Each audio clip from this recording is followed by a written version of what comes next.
దేవుని యొక్క శరణాగతి పొందినటువంటి భక్తుడు నరసింహ స్వామి. ఇతడు మధురలో ఉండేవాడు. చాలా కాలం క్రితం అతని భక్తి చాలా ఉన్నతమైనదన్నమాట. అతను తన హృదయంలో శ్రీకృష్ణ పరమాత్మను ఎప్పుడు కొలిచేవాడు. అతనికి ఈ ప్రాపంచికమైనటువంటి తన సంసారం కానీ, తన బాగోగులు కానీ, తన పిల్లల యొక్క ఆలోచన కానీ ఏమీ ఉండేది కాదు. అంతా కృష్ణ పరమాత్మనే అనుకునేవాడు. సర్వం అతనికే తెలుసు, అతనే చూసుకుంటాడు అనుకునేవాడు. అతని వదినే అన్న భార్య ఉమ్మడి కుటుంబంలో ఉన్నటువంటి ఆ కాలంలో చాలా కాలం క్రితం అతనిని చాలా బాధ పెట్టేది. అతను సాయంత్రాలు రాత్రులు గుడిలోకి వెళ్ళి లేటుగా వస్తే బయటనే ఉంచేది. చలిలో అలాగే గడిపేవాడు. సరైన సమయానికి భోజనాలు కూడా ఇచ్చేవాడు కాదు. ఈ విధంగా ఏం చేసినా కానీ అతనికి అది తెలియలేని స్థితి అన్నమాట. అతను నిరంతరం ఆయన భక్తిలో ఉండేవాడు. దేవుని భక్తిలో హృదయంలో స్థిరం చేసుకున్నాడు. కాబట్టి ఎప్పుడైతే హృదయం స్థిరం అవుతుందో భక్తి కానీ ఏదైనా కానీ, మనసు కానీ మన మైండ్ కానీ, మనసు అనే మైండ్ కానీ దాని యొక్క స్వరూపమును కోల్పోతాయి. ఆ యొక్క మనసులోన మైండ్ లోపల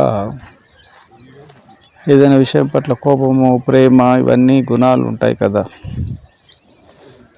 అవన్నీ మెల్లిమెల్లిగా శూన్యమైపోతాయి అన్నమాట హృదయంలో స్థిరమైన కొద్దీ. అలా అతను తన యొక్క దృష్టిని ఎప్పుడు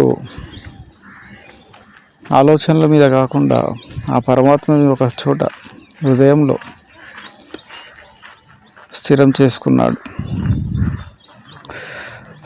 ఒకసారి అతను ఇలాగే ఆ వదిన పెట్టిన కష్టాల వల్ల అడవిలోకి వెళ్ళాల్సిన పరిస్థితి వస్తుంది.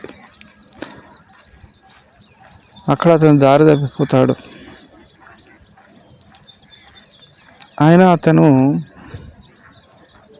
దేని గురించి ఆలోచించలేదు. ఆ చోట కూడా అతను ఆ శ్రీకృష్ణ పరమాత్మని ధ్యానిస్తూ ఉండిపోయాడు. 3-4 రోజుల వరకు అతనికి తెలియదు, అతను ఏ స్థితిలో ఉన్నాడో తెలియదు. అతనికి ఆ పరమాత్మ సన్నిధి ఆ 4 రోజులు ఏకాంతంలో దొరికింది. అతని యొక్క భక్తి ఇంకా పరాకాష్ఠకు చేరింది.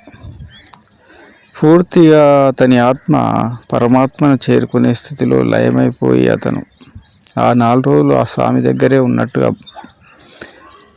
ఉన్నాడు కూడా. అలా తెలియని స్థితిలోకి వెళ్ళిపోయాడు అన్నమాట. అదే నిజమైన భక్తి. శరణాగతి అంటే హృదయం మాత్రమే ఉంటుంది, ప్రేమ మాత్రమే, స్వచ్ఛమైన ప్రేమ, వెలకట్టలేని ప్రేమ మాత్రమే ఉంటుంది. మనసు, ఆలోచనలు, ప్రపంచం సంబంధించినవి అసలు అక్కడ చోటే లేదన్నమాట. అతను ఏం చేస్తే, ఏమి దేవుని గురించి పలికితే అది దేవునికి ఇష్టమయ్యేది.